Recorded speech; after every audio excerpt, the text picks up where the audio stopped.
All right, well, I think we might be expecting some more folks. While we're waiting, why don't we go ahead and just go through some housekeeping items, and then as folks join, they won't miss the main content. So first, I would love for everybody to take a moment to introduce themselves in the chat. If you could share your name, your organization, and your role with your organization. And then just for fun, why don't we also include our favorite summer produce as well, since we're really in the height of the summer season here. So if you can just take a moment to do that, then we can all get to know each other a little bit. We appreciate, and everybody's already done that. I think we've been on Zoom long enough, but to keep yourself muted just to eliminate any background noise. And then, when you would like to speak during our question and answer session, maybe at the end of the presentation, just go ahead and unmute yourself using that microphone icon in the bottom left corner of your screen. We do encourage you to turn on your video, but certainly not required. It does create a more engaging atmosphere, again, maybe especially in that question and answer session, but no pressure. But throughout the conversation, so like I said, we will have a designated question and answer session at the end, but do feel free to pop any questions that you have that come to mind throughout the presentation in the chat, and we have our team here who will make sure that those get answered. When we get to the question and answer session, please feel free to just unmute yourself. We're a small enough group and ask questions. Or if you feel more comfortable, you can raise your hand by finding that react or reactions button at the bottom of your screen. And there's a raise hand feature as well. Finally, we are recording this today for folks who can't attend. And so, if you do have any concerns with that, then feel free to message Linnea Webb privately, or maybe you will want to keep your camera off for that reason. But just so you know, we will be distributing the recording to those, of course, anybody who registered. So you'll also get a recording of this workshop. Okay.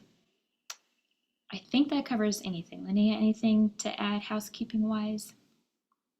No. Okay. All right, then I am going to go ahead and share my screen, pull up the presentation slides here. So just bear with me for 1 minute.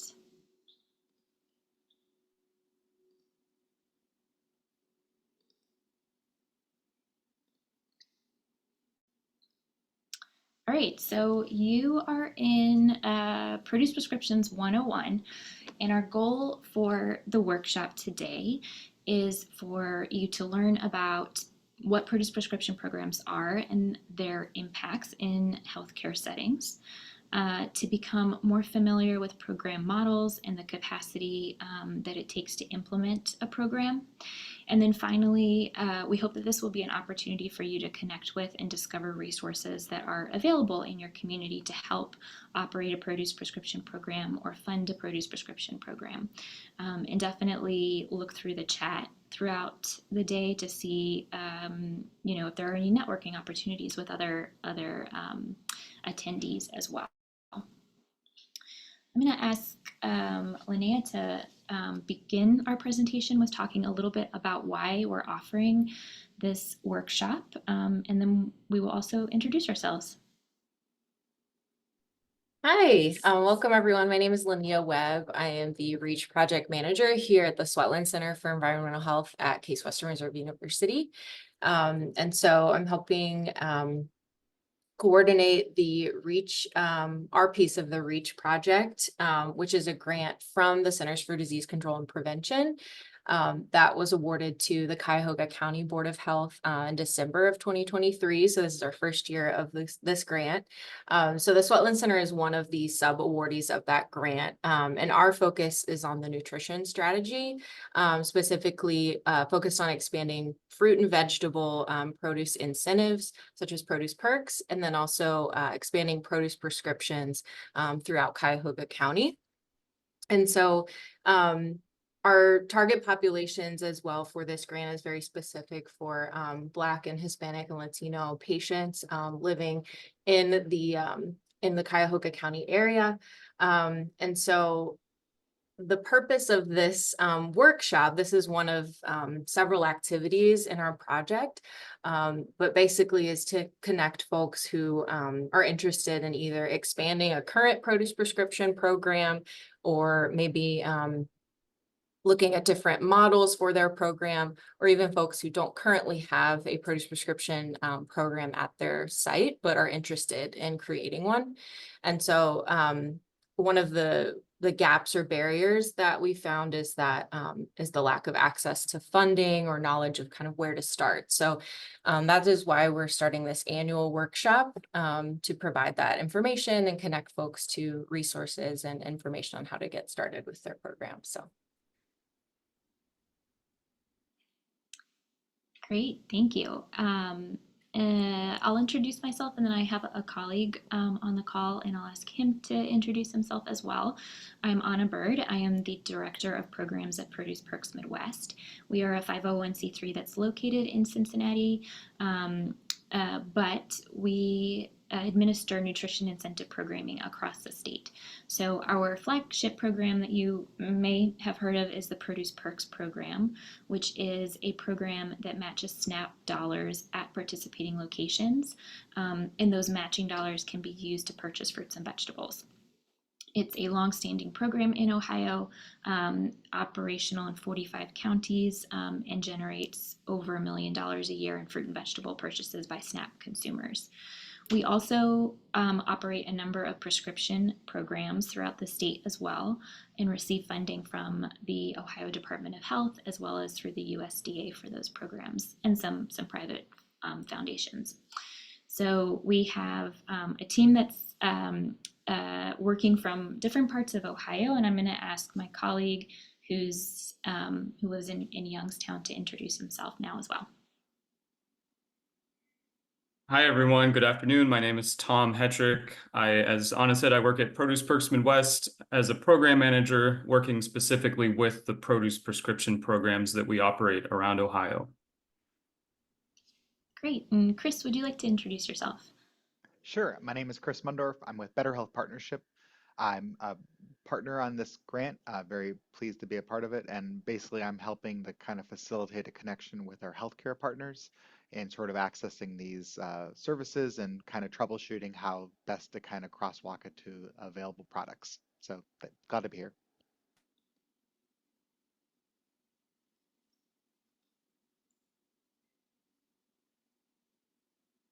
So Chris is going to talk a little bit more about addressing food insecurity in the healthcare setting. So kind of that big picture look at what we are trying to accomplish with programs like Produce Prescription. So I'll turn over to you again, Chris. Yeah, and most of this, I think many of you are well aware that I think over the last decade or more, the rapid growth of awareness of acceptance of there are social drivers of health and sort of moving into the space of that the healthcare world has a lot to do in addressing those social drivers of health. I think it's been remarkable to see that progress, and particularly our stakeholders here in Greater Cleveland, I think, have been champions in really sort of in leading that work.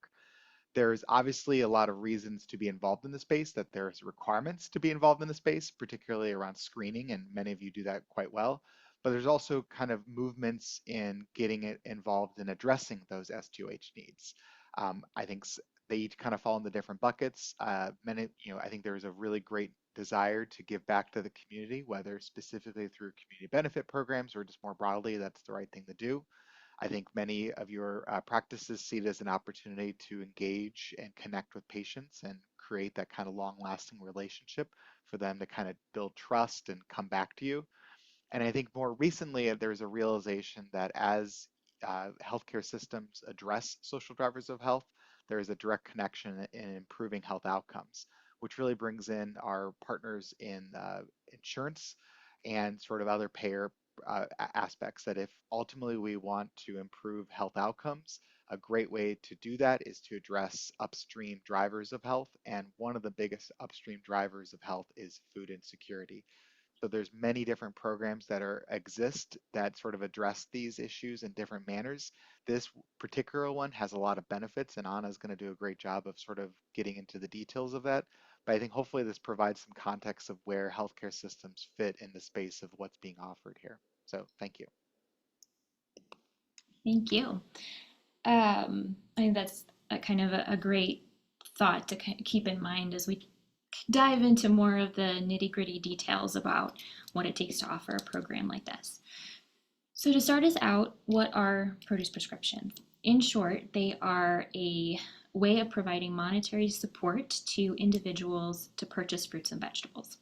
We know that healthy foods, especially in recent years, are difficult to afford for many and difficult to access. And especially for individuals that face diet-related disease and are also struggling with food or nutrition insecurity, produce prescription programs can offer a way for that individual to make improvements in their health and well-being. In essence, healthcare providers begin by assessing a patient and their needs and writing a prescription for produce. Patients then utilize that prescription to purchase healthy fruits and vegetables, and then therefore are able to prepare and consume more fruits and vegetables and incorporate those foods into their diet on a more regular basis.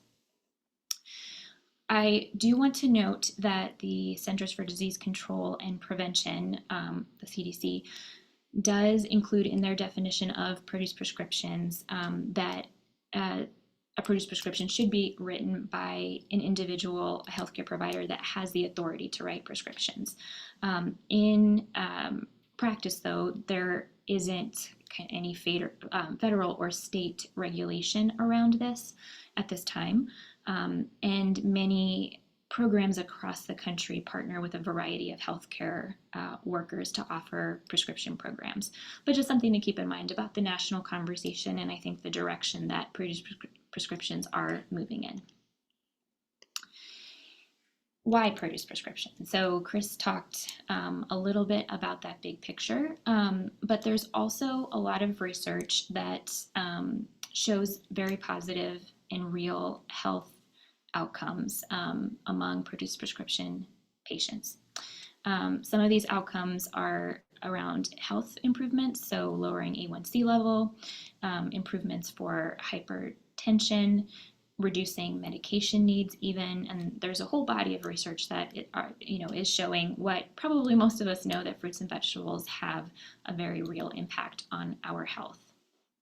We also know that these programs reduce food insecurity, which beyond health outcomes also improves our overall health and well-being and our mental health as well. And I've seen some interesting studies that are looking at mental health outcomes in particular among produce prescription patients. And then finally, I think a big driver in the national conversation as well is that there's some research that is indicating that increasing, and this is for the whole country, increasing our fruit and vegetable intake will have very real impacts on the cost of healthcare. And we all know that we do need improvements there as a country. So a lot of reasons that you might be interested in providing a produce prescription program, or your leadership might be interested in providing a produce prescription program. I'd also like to ask that if you have stories of your own about outcomes that you've seen among patients, maybe in working with them to increase their fruit and vegetable intake, whether through an existing prescription program, if you're offering that, or just in other ways, please share that in the chat. I think it's really great to hear those personal stories of success when we change our diets. So in general, produce prescription programs follow a straightforward process. So like I said before, the healthcare provider is recruiting an individual to join the program, assessing their needs. Patients are then offered produce prescriptions on a regular basis. Maybe that's monthly, bi-monthly, etc. And then the patients are utilizing those in whatever form they come to purchase and then consume fruits and vegetables. From there are lots of possibilities for developing a robust program that is suiting everybody's needs. So your cohort, your organization, etc. We're going to start by, starting up here with our program, with 3 basic program models. And then from there, we're going to kind of dive into more detail about running a produce prescription program. And hopefully then you'll get an idea of kind of, again, the resources and capacity that it takes to run a program. The 3 basic models are a voucher program, delivery, and on-site. In a voucher program, kind of self-explanatory, that produce prescription is a coupon that can be redeemed for fruits and vegetables only.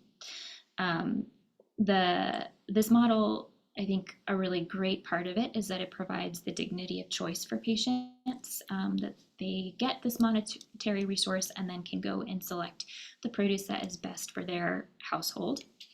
But it also does require a network of farmers markets, grocery stores, etc., places that those individuals can use their vouchers.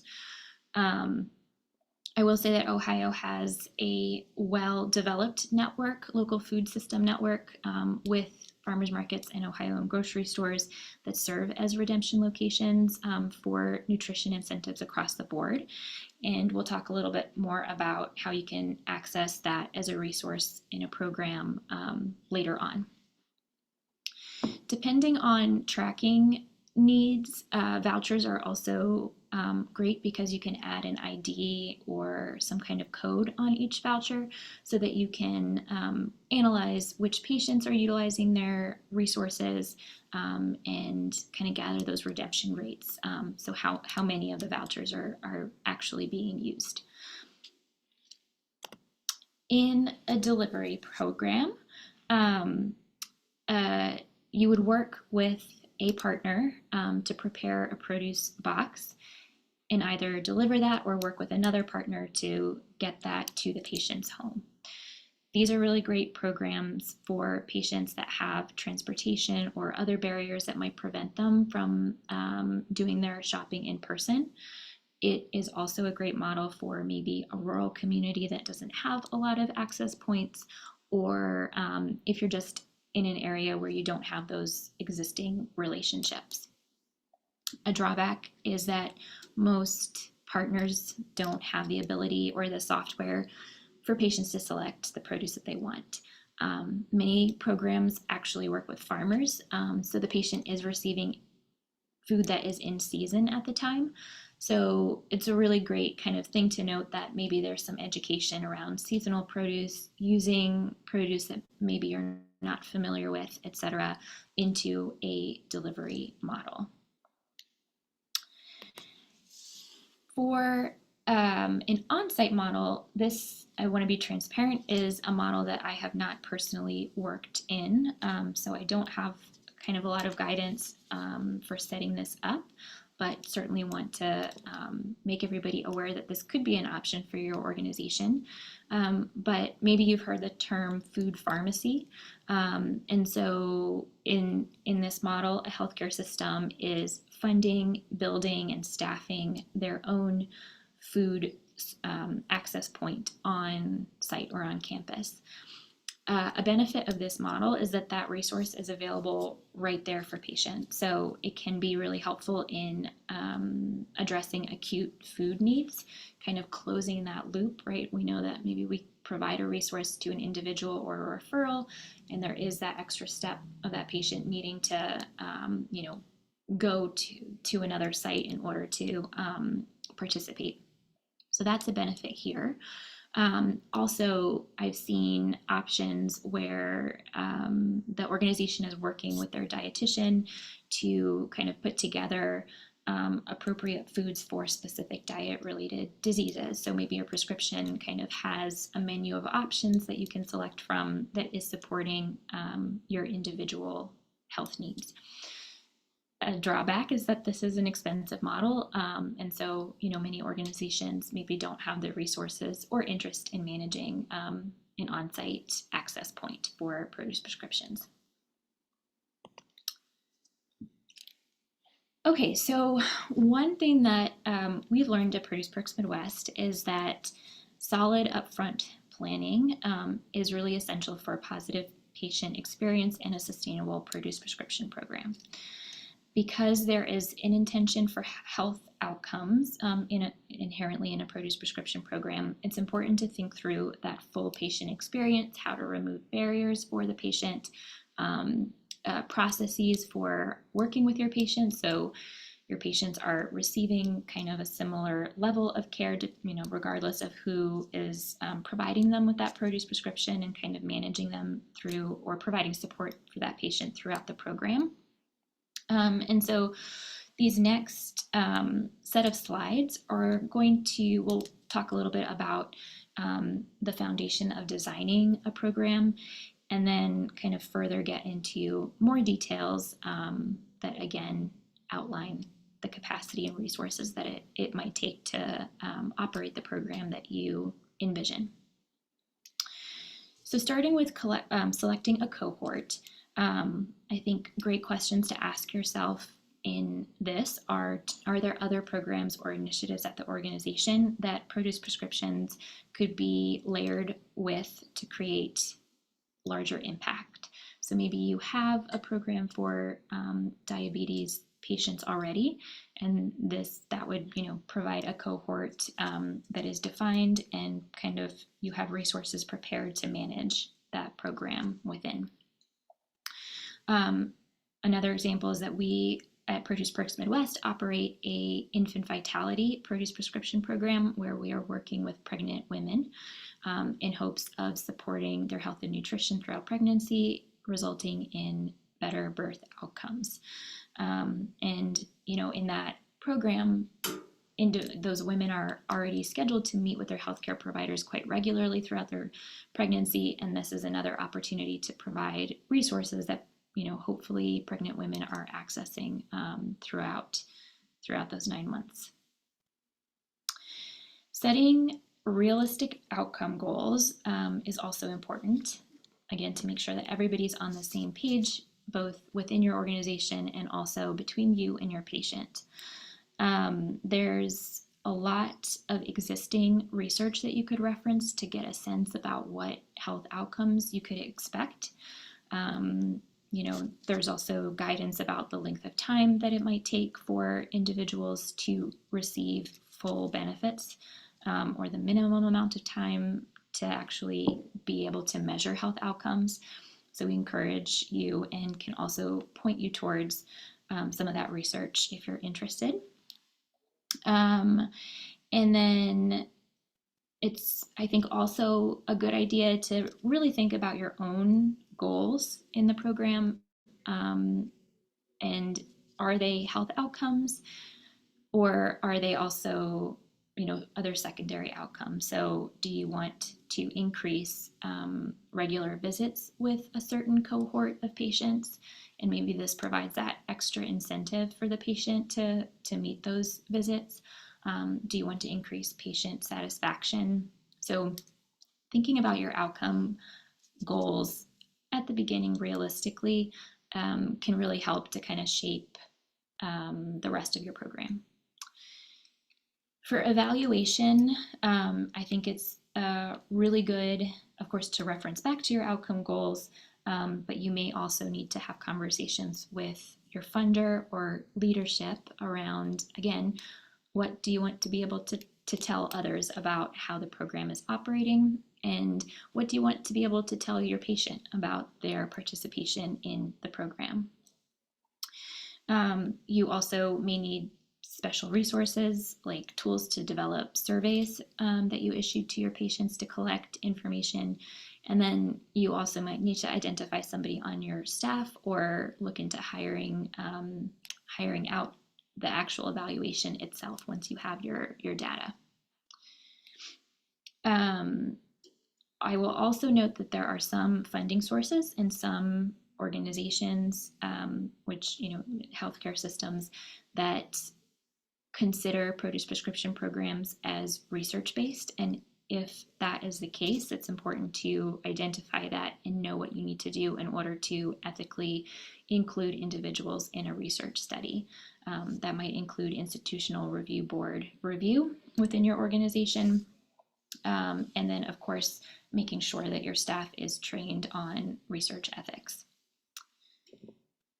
For the duration of your program, again, great to reference research about how long your patient might need to stay in the program to achieve the outcomes that you've identified.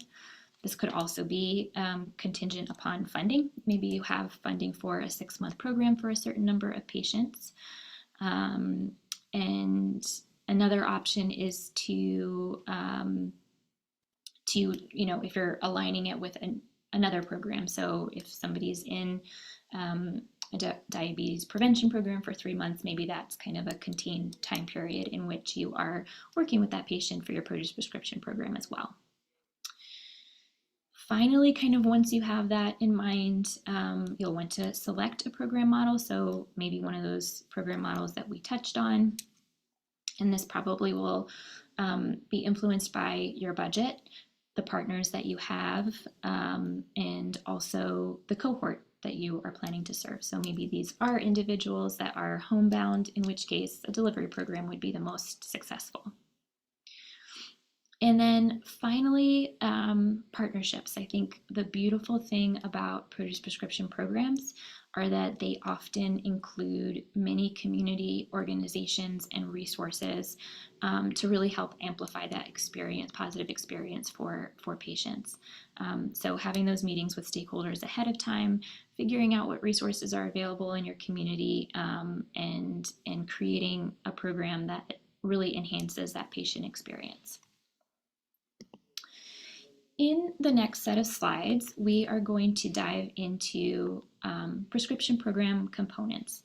So I think once you have your program design and you've kind of settled on a model, there are, again, there's a lot of variability in how you might implement that program. That's going to depend on the resources that you have, the partnerships that you have, and just kind of your overall goal in how you are serving the patient. I'm hoping that this set of slides will give you a better understanding around the capacity that it would take your staff to operate a program, as well as the resources that you might need from a funding perspective or otherwise. But I also hope that it sparks some creativity as well. Like I said, there are a lot of things that you can layer into a prescription program that enhance the experience and result in a really good experience for your patients. So first, recruitment and enrollment. In developing a recruitment plan, you'll want to identify how you will find eligible individuals. So maybe you determine that cohort that's based on a diet-related disease or a life circumstance, etc. Food insecurity maybe. So you'll want to again outline how you will identify those individuals, how you will screen for eligibility based on your own criteria, and then think through what materials and resources you will need to actually enroll the individual into your program. So I think a good way to approach this is to think through the steps that you'll need to take in that recruitment visit and the enrollment visit. For example, you may need to obtain consent depending on how your organization approaches the program, or how, what your funder is requiring, especially if it's a research study. You'll need to collect and record baseline data if that's part of your evaluation plan, and then provide enrollment materials that explain and walk that patient through what to expect in the program, what their program participation requires, kind of all of those details. And I think how involved this enrollment visit is will depend on what you are asking of your patients, what data collection you need from them, kind of how involved your program is there an education curriculum that goes along with it, etc. So I think in my experience, this could be a very quick process, or it might be a much longer process, especially if you have to consent the individual into a research study, etc.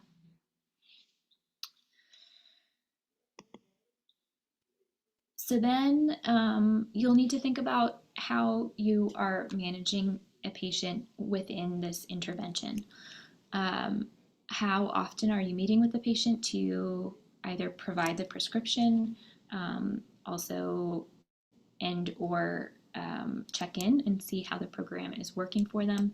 How often do you need to collect data from that individual? If there are health metrics that you're collecting, are there certain kind of cadences that you need to run certain tests, or maybe take certain measurements on the patient's health?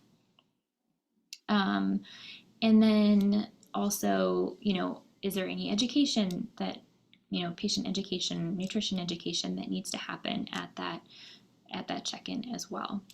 So typically, I think many programs opt for a monthly check-in, whether that's telehealth or in person, and also depends on maybe the model that you're offering. So does the patient have to come in and pick up their vouchers? In which case, you'll have to think through at what cadence you want that individual to have access to the prescription. I think also, again, is there a curriculum that you're pairing with produce prescription? So does that individual have to come and is required to attend a nutrition education session, etc.? So just some variables to think about in terms of creating that cadence for participant check-ins, and then also how often you are requiring the patient to meet with their healthcare provider. Again, this is just Produce Perks Midwest experience, but in our experience, an ability to execute consistent and meaningful patient communication on a regular basis is a key to a successful program, and especially in retaining individuals in that program. If too long goes by without that patient check-in, we see that patients will drop out. You'll lose track of patients, etc. I'm sure that we're all familiar with that if you work in the healthcare industry.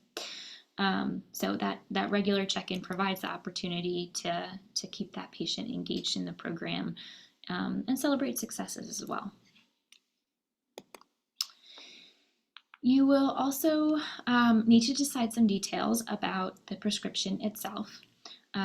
For example, how will you determine the amount that each patient receives? There's a lot of variability out there in the world of produce prescriptions.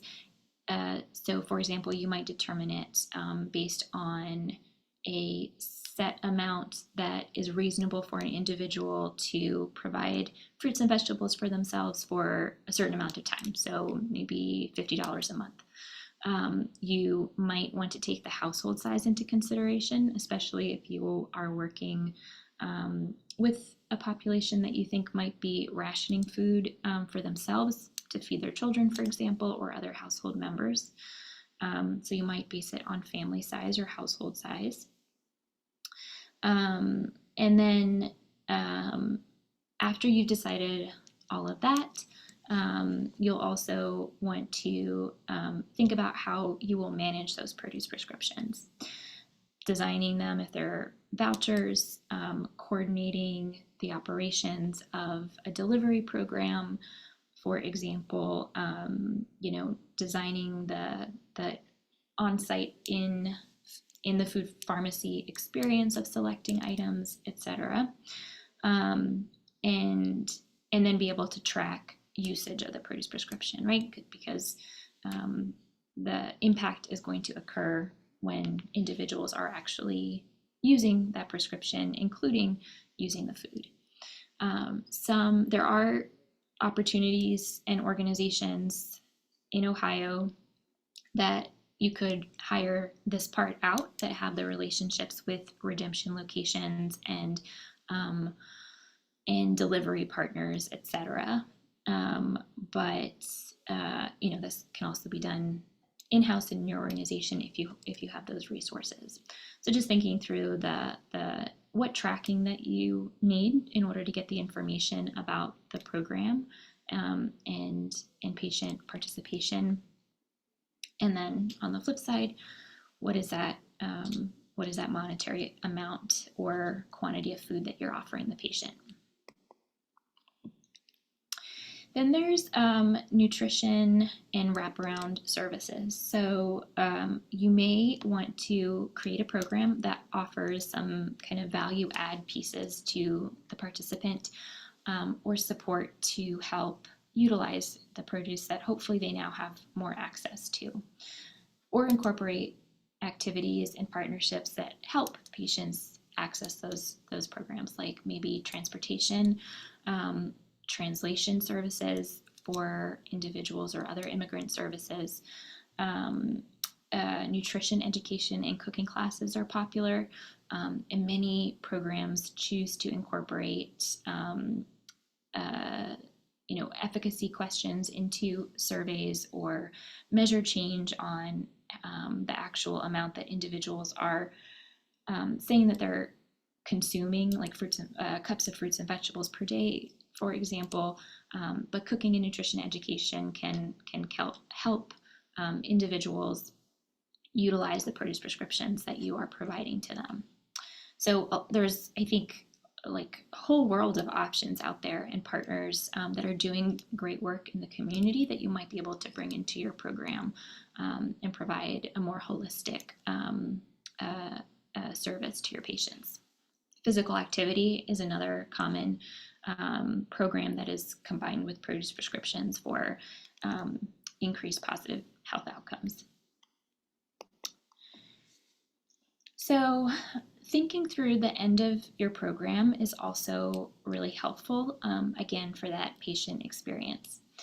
If your funding only supports a program for a certain amount of time, 6 months, a year, maybe that's funding dependent, you'll want to think about how you're kind of moving individuals off the program. What resources are you providing to them so that they can continue in those healthy habits and behaviors that you've been working with them to build throughout the program.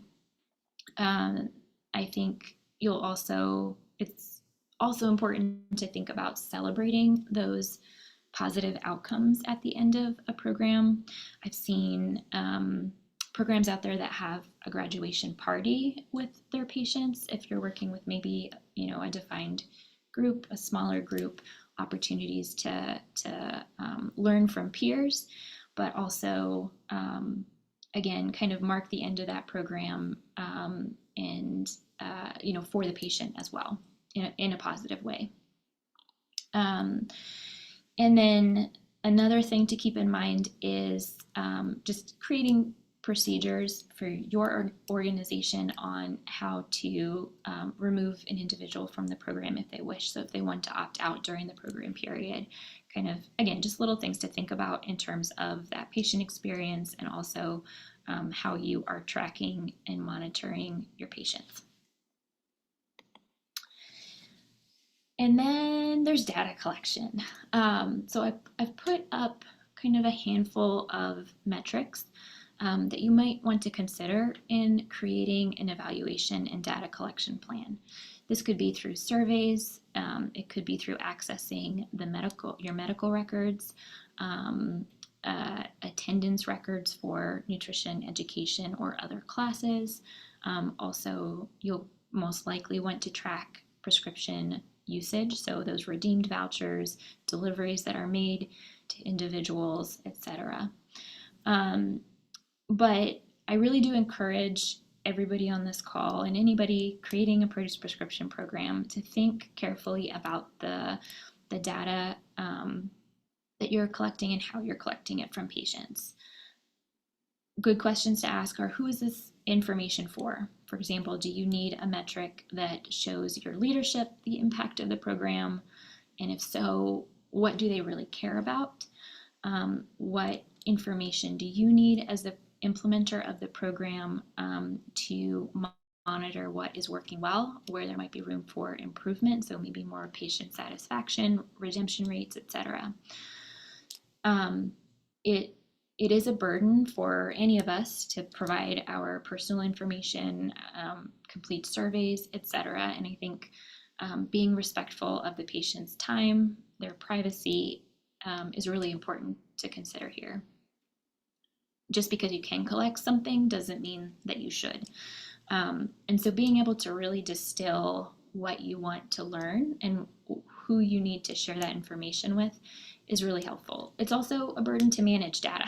You can chit chat with Tom or myself afterwards to learn more about that.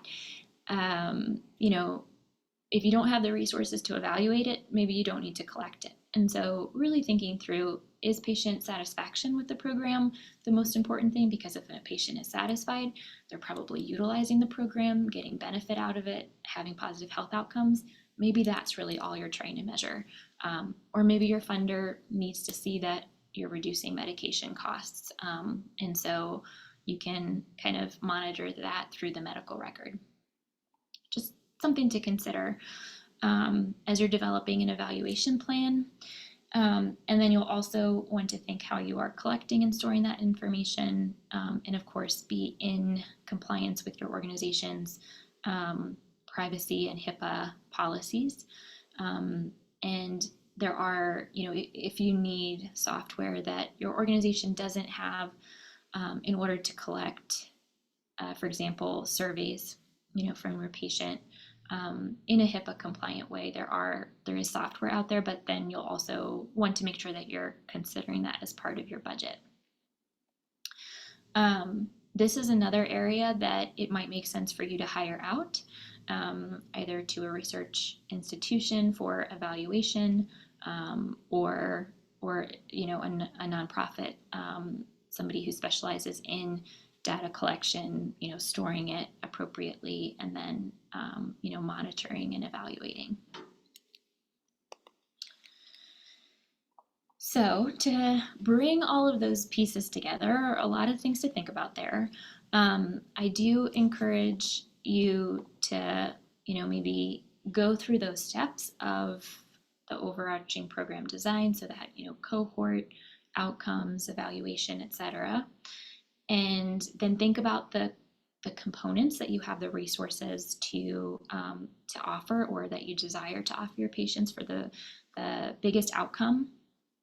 And from there, kind of examine your plan through the lens of your capacity at your organization, the program management and systems that it would take to integrate the program into your patient care, the partnerships that you have, and then the funding opportunities that are out there.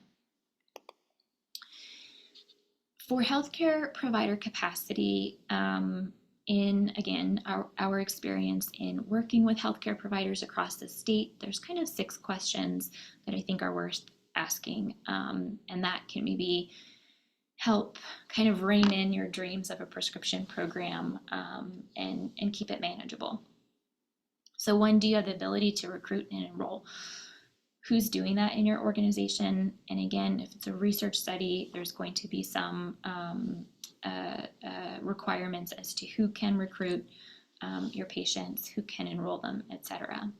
That may not be a billable hour for some of your staff. So do you have staff that has the ability to do that within your system?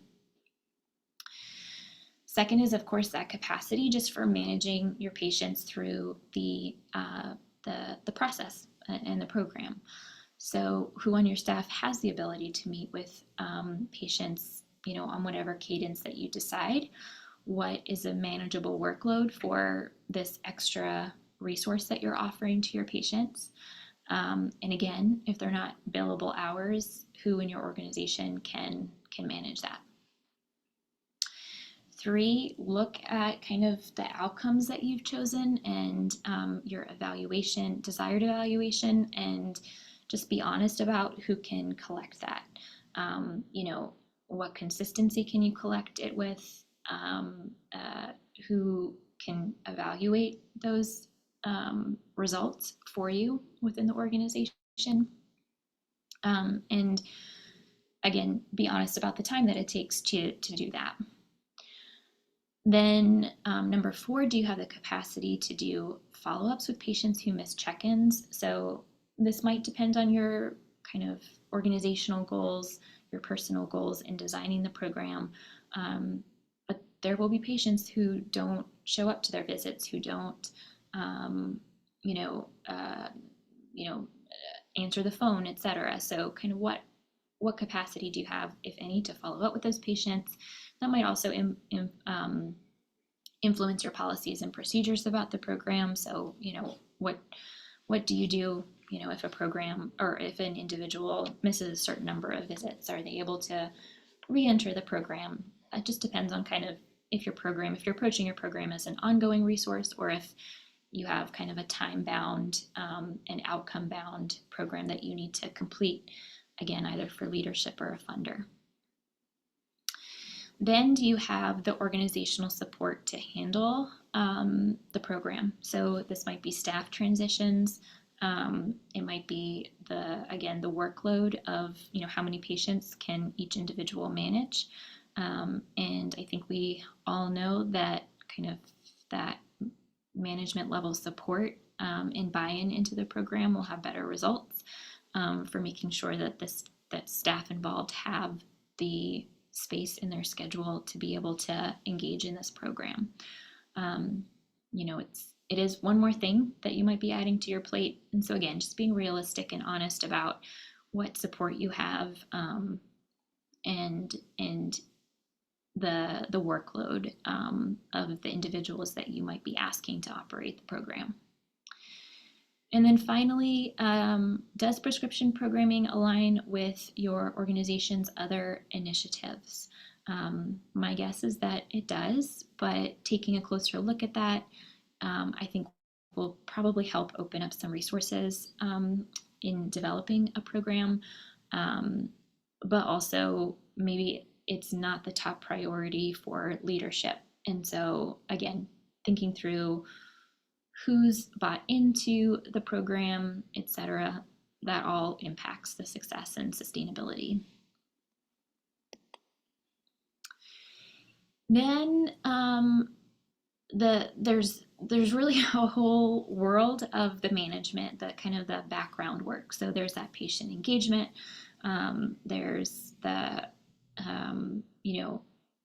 outward facing activities. But in order to, if you are trying to track outcomes, you need to be quite organized in how you are managing those patients, participation in the program, attendance at check-ins, and then collection of information from them and evaluation of that.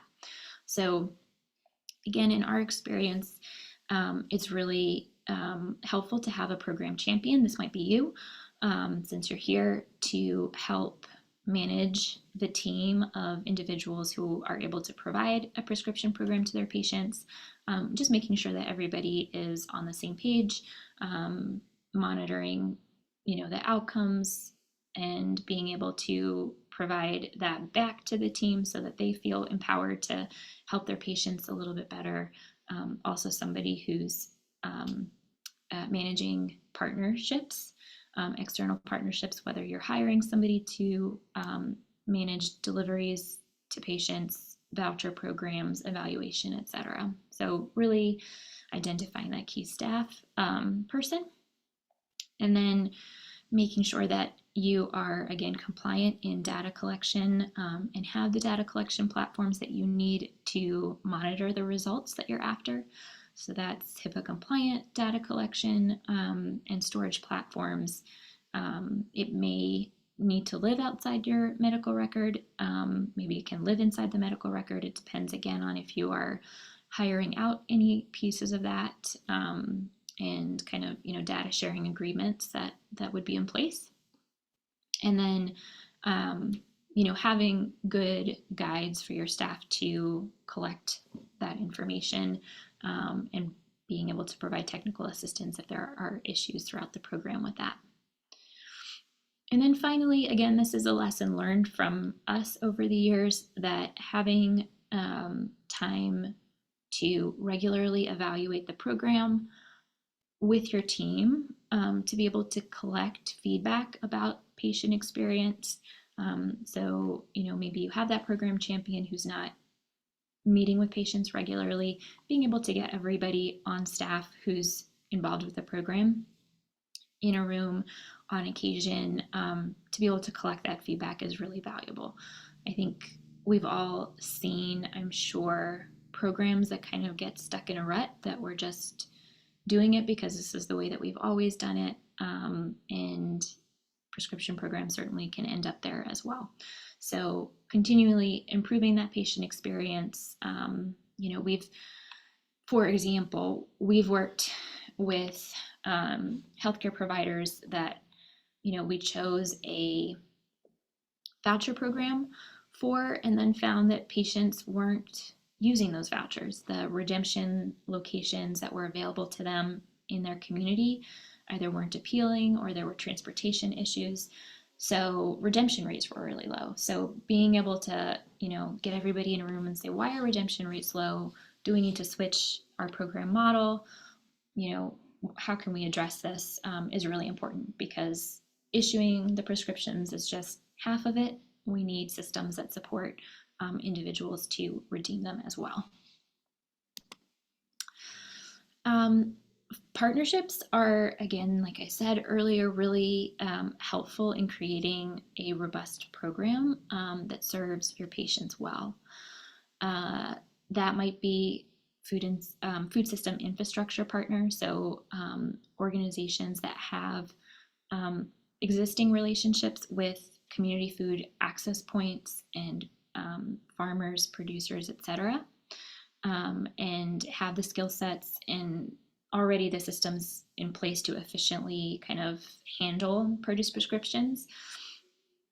Nutrition education partners, you might have that within your organization, your dietitian, for example, but there are also a lot of organizations that are providing culturally relevant nutrition and cooking education, and have some great curriculums out there that you might be able to hire to support your program. Program management partners, like I've alluded to, there are organizations that could help to manage some of the operations pieces of the program. So kind of being that liaison between you and a delivery partner, for example, or a produce box partner, managing the vouchers themselves. So those are all areas that you could hire out depending on your program goals and model. And then same with evaluation partners.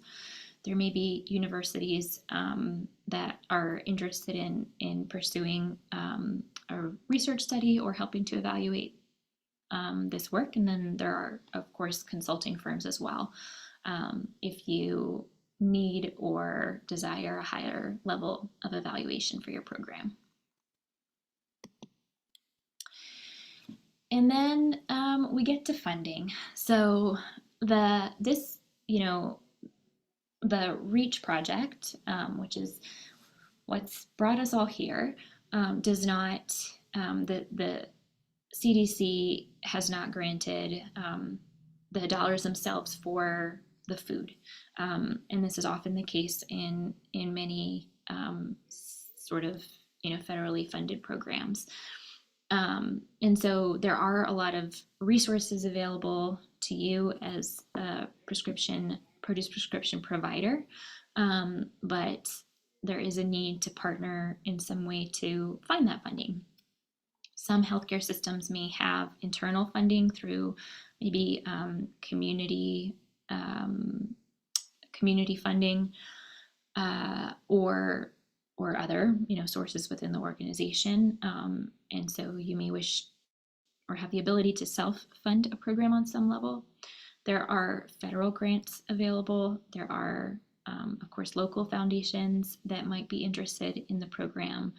And then there are existing programs in Ohio that might have room for more participants. like I said earlier, we operate in the program for pregnant women, the infant vitality prescription program. So there are, prescription dollars in that program potentially for new partnerships. But again, I think with the funding, the more stakeholders that you are in connection with within your community, the better, because there will be probably conversations about how to fund these programs. In one piece of that, I'll say, is the benefit to the local food system. So nutrition incentives in general have evolved out of a desire to connect communities with their local food resources. So whether that's farmers markets, farmers themselves, or locally owned grocery stores, corner stores, etc. That is, in the ethos and part of the conversation. And so connecting with food system stakeholders is really valuable because they've done a lot of work to build that infrastructure already, and they might have funding or know of available funds to be able to partner with you to fund your program. Okay, so gotten through kind of how to think about designing a prescription program and some of those key elements that are really important, in our opinion at least, to think through ahead of time. In this last section, we are going to discuss resources that are available to you. And as you'd like to have more conversation, you can reach out to any of us to learn more about. So the first is the Ohio Nutrition Incentive Network, which is an advisory group to Ohio's nutrition incentive programs. I mentioned at the beginning of the presentation, Ohio's SNAP matching program, Produce Perks. They oversee that program, but they also consider produce prescription a program that they oversee at a state level to be able to get resources to communities and help move the work forward. So I've put a couple of Cuyahoga County specific partners here that are own-in members and have experience in produce prescription programming and nutrition incentive programming in general, have access to that local food infrastructure, and you may be interested in speaking to them more. And also want to be transparent that they're, these are nonprofit organizations that are doing this work. And so, as you build a budget and find funding, there, if you want to utilize existing resources, redemption sites, delivery partners, etc., these organizations would probably have a fee for service for that in order to support that work. So I'll just say that Ohio State University Extension, Cuyahoga County, has been administering the Produce Perks program for over a decade now, and has operated prescription programs in the past in the county. The FAIR project is also a really strong partner with working with redemption locations and also delivery partners and also nutrition educators. And then there's us, Produce Perks Midwest, and we manage multiple prescription programs throughout the state, and also work to secure funding on behalf of various programs across the state as well. So just putting that out there, even just for the wealth of knowledge that exists within the Ohio Nutrition Incentive Network. And I'm going to turn it back over to Linnea to talk about some local resources as well. Thanks, Anna. So as part of our REACH project, which we talked about a little bit at the very beginning, we have several activities that we're working on in that project. And so I'm just going to give a brief overview of some of them. And then I really wanted to highlight the REACH Fellowship because that application opens today and is due September 22nd. So I'll talk a little bit more about that in just a moment. So for our REACH project, one of the activities is what we're doing today is this workshop. And then for those of you who are interested, and if you're in Cuyahoga County and a site that's able to write prescriptions, we are offering some technical assistance sessions after the workshop, which on the next slide, I'll share some details about that and how to get connected if you're interested. But the purpose of these, again, is to leverage the statewide and local grant and funding expertise to help local produce prescription programs here in Cuyahoga County identify funding sources and expand programming. And then this REACH Fellowship, which you see highlighted here, is using the Nourishing Power Fellowship approach, which was another project we did at the Swetland Center that's ongoing. So we're going to use that model from that fellowship to engage local food justice leaders to design a produce prescription program that's culturally tailored to increase reach among Black and Hispanic Latino patients in Cuyahoga County. That is the target populations for our REACH grant. So we are currently recruiting candidates for the REACH Fellowship. As I mentioned, the application opened today, and it will close on September 22nd at midnight. So we are seeking kind of two groups of people.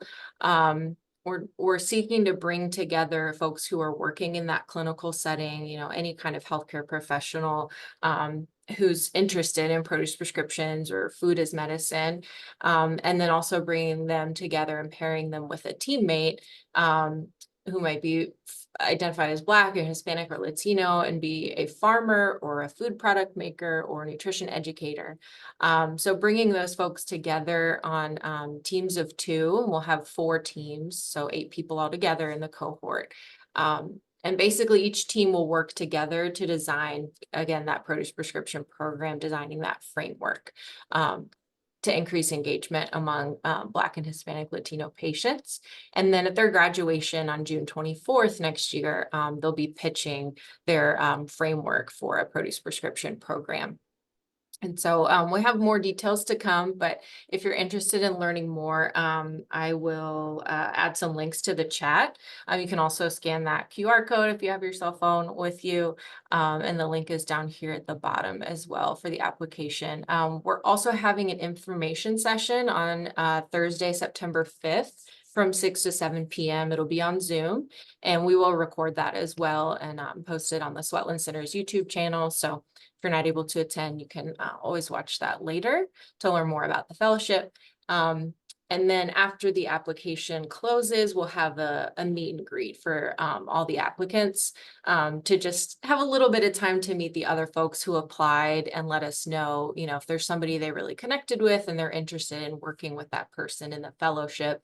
And then we'll do interviews and select the cohort by November 1st. And then the workshops will start in February. You can go to the next slide. Okay. And then the technical assistance sessions, which we just mentioned.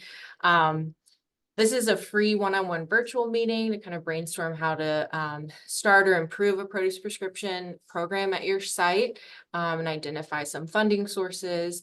It is reserved for clinical sites with the ability to write prescriptions due to the REACH grant. And we have 10 spots available, and those will need to be completed before the end of our grant year on September 30th. So you can also scan this QR code. There's the link. I'll also add it to the chat, and we'll send out all this information to everyone who registered along with the recording of today's meeting. Okay. And then before we move on to talking about produce prescription information, I just wanted to highlight a couple other activities, part of our REACH project. So we're going to be interviewing a bunch of local stakeholders, so food product makers, farmers, nutrition educators, patients of produce prescription programs, and the healthcare professionals working in the produce prescription programs that currently exist in Cuyahoga County to do this food system landscape assessment and really see, who's doing produce prescriptions or food as medicine work here, what's their model, what are the patient's needs, and try to identify, how to design these programs in a way that will engage more patients from Black and Hispanic communities. We're also using our Produce Path application to expand communication campaigns for produce incentive programs at markets that are offering produce perks. So we're doing some outreach events this season at local farmers markets to promote that application, to connect customers to produce perks and their local farmers market. So we're partnering with Gateway 105, Cam's Corners, La Marqueta over on the west side, North Union, and Tremont Farmers Market. And then the last activity of our work plan is the Produce Prescription Working Group. And we're having our next meeting this week. So it's affiliated with the Nutrition Equity Committee of the Health Improvement Partnership Cuyahoga, or HIPC. And so we'll be working with this group and other local food policy coalitions to support and sustain produce prescription programming in Cuyahoga County. So if you're interested in learning more about any of those things, you can feel free to reach out to me. I'll put my email in the chat here. And then I did highlight, I'll add these links to the chat as well, a few places where I've learned a lot about produce prescriptions and I think are a great resource for anyone who wants to dig in more. I know the Nutrition Incentive Hub has a lot of great resources. They have like a whole library where you can search, like look at examples of other programs around the country. They have a lot of like templates and toolkits. So that's a great place. National Produce Prescription Collaborative is more around policy is kind of their focus and expanding produce prescriptions around the country. And Wholesome Wave is also a great resource as well. So.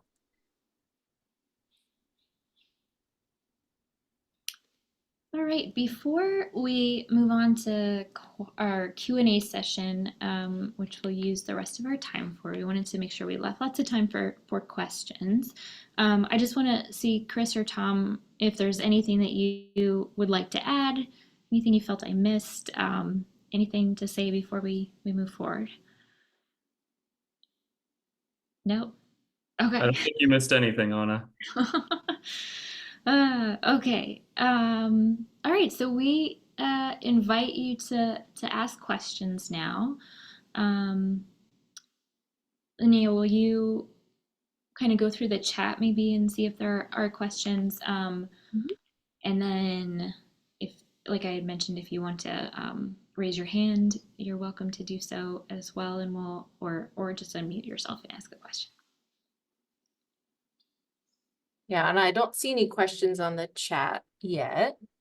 Okay.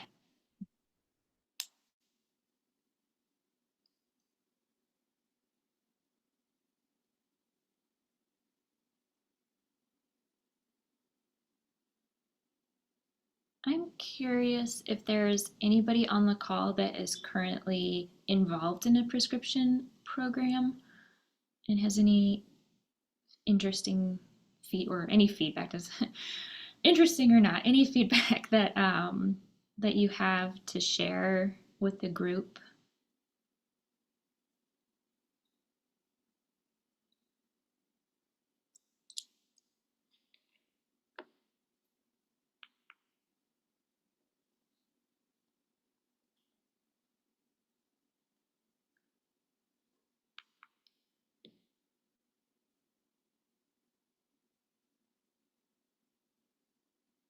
I just chime in and kind of introduce myself. Hi, everyone. My name is Casey Slive, and I'm the Food Access Coordinator at Ohio Department of Health. Thanks for a great presentation. And yeah, just kind of wanted to chime in that similar source of funding that is funding this REACH work is also funding a few other kind of sister grants across the state. I think some of the folks from across the state are who are involved in other REACH projects are on the call as well. And then there's also the SPAN grant, which is the State Physical Activity and Nutrition Grant that is funding that Ohio Department of Health is receiving funding for. And it is doing very similar types of work to the REACH grant, but statewide.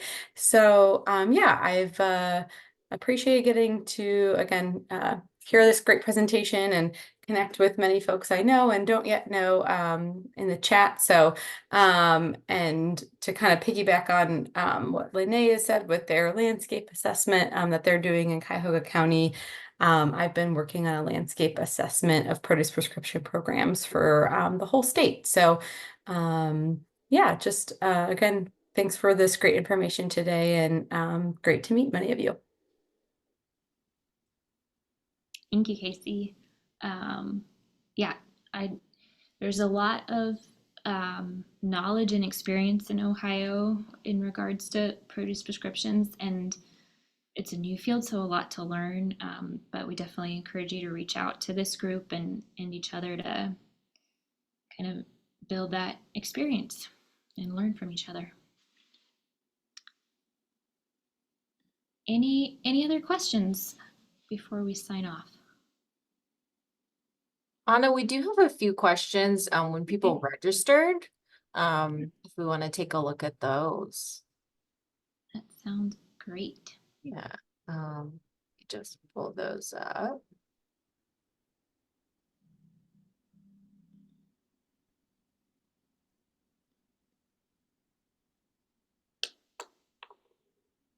Here, I'll share my screen.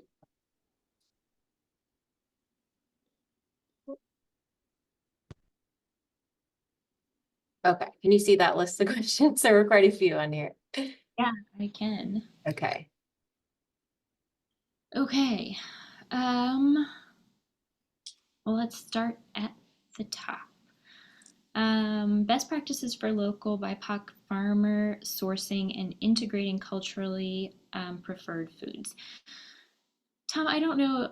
I don't want to put you on the spot. I can share some thought, but Tom, Darcy, if you're still on the call, I think Darcy Friedman at Case Western Reserve University, if you have any thoughts about this. So I do think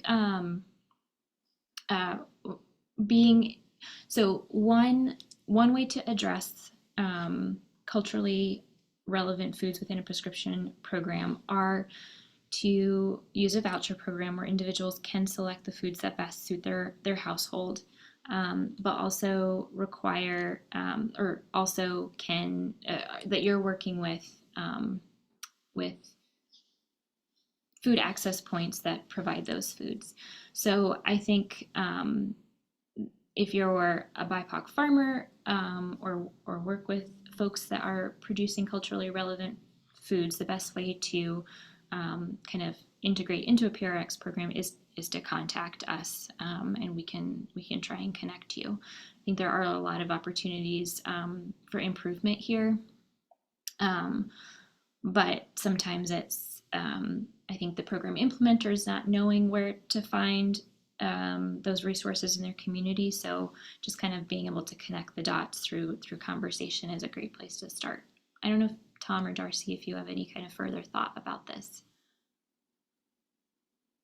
The one thing that came to my mind in terms of integrating culturally preferred foods, especially as you mentioned, a voucher program is great because participants can choose what they want, but in a delivery program, they're kind of getting a box that is all the same, and it is what it is. But I think a best practice is just simply asking the participants, hey, what did you think of the box? Did you like what was in it? What would you like to see in it next time? And doing your best to accommodate those patient requests as far as possible. Yeah, I'll just add, I think that is why we're doing the fellowship the way we're doing it, because we think there's probably some innovation in this area. What does it look like to be, have a culturally relevant program? We do know that the programs that are more culturally relevant do have higher utilization rates. And so, there's a benefit to doing that. Of course, that makes sense. If you're getting foods that you like to eat, that you know how to cook, you're much more likely to integrate that in your diet than, a bunch of stuff that you've never even heard of. So I hope we have more ideas coming out of our fellowship program as we move forward.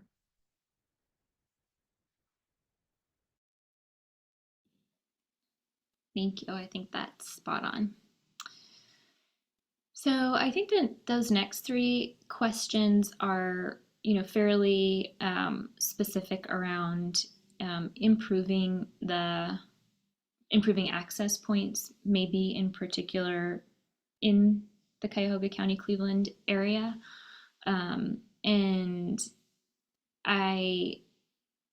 this is certainly a hurdle for prescription programs to cross, is, you know, finding a great network of redemption locations that suit your program.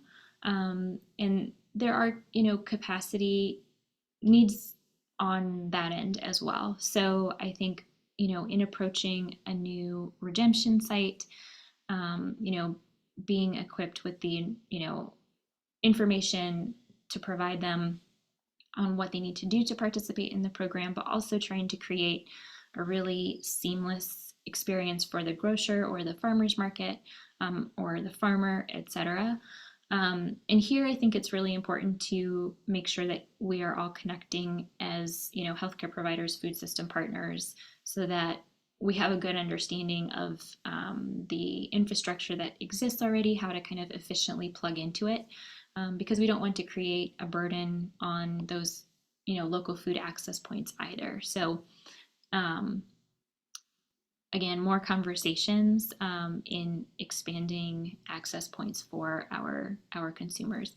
And I also think with, you know, new redemption site locations, being able to have a trusted source, you know, working with that redemption location. So if they're kind of hearing about it, maybe from customers, hey, why don't you take our vouchers, or, you know, from other you know, redemption locations about, this has been really great for my business, you know, being able to include those conversations in a recruitment strategy is important. How much do these programs rely on or depend on state laws? And then the next question around, you know, future support through Medicaid are great questions. Chris, I don't know if you have any insight into you know, some of that national conversation.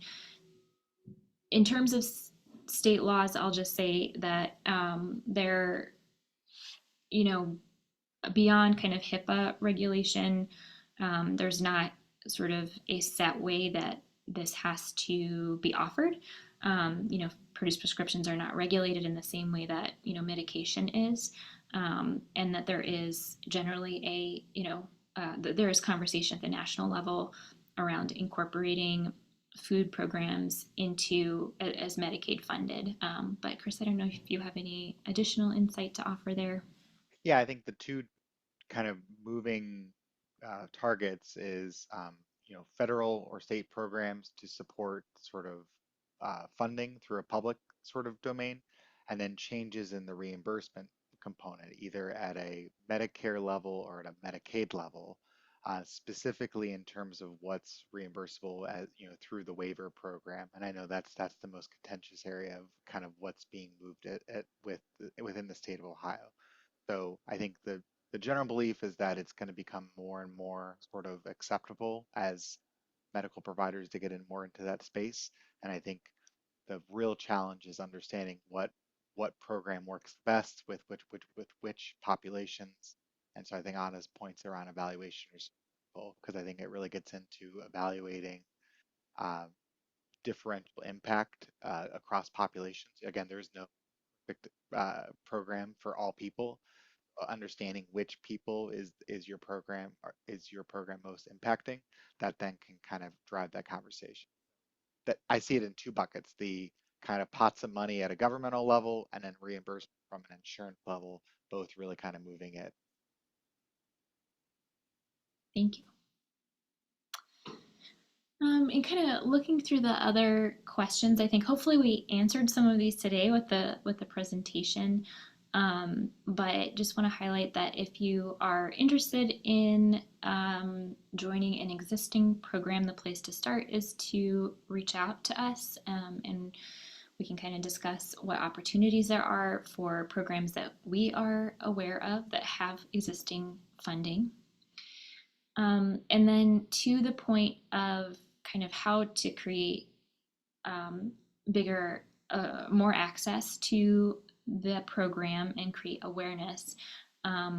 because that's really a funding issue until there is an incorporation into insurance or funding provided at a federal level. Unfortunately, it is funder dependent, and sometimes that's has a time frame on it, etc.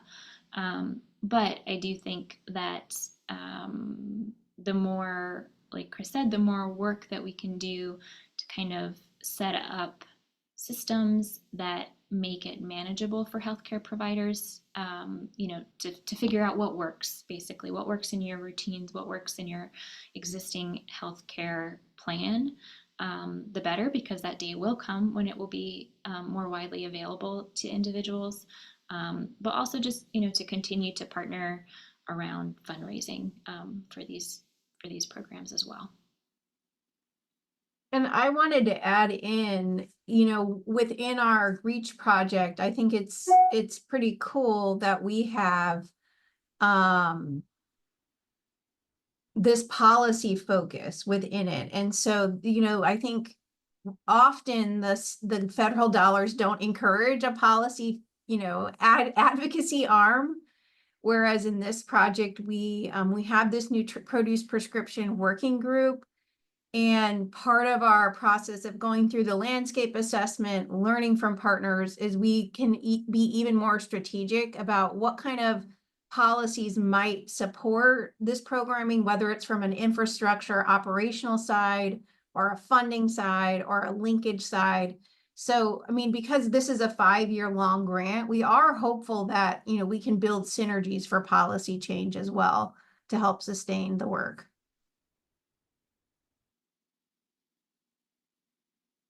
It's very encouraging.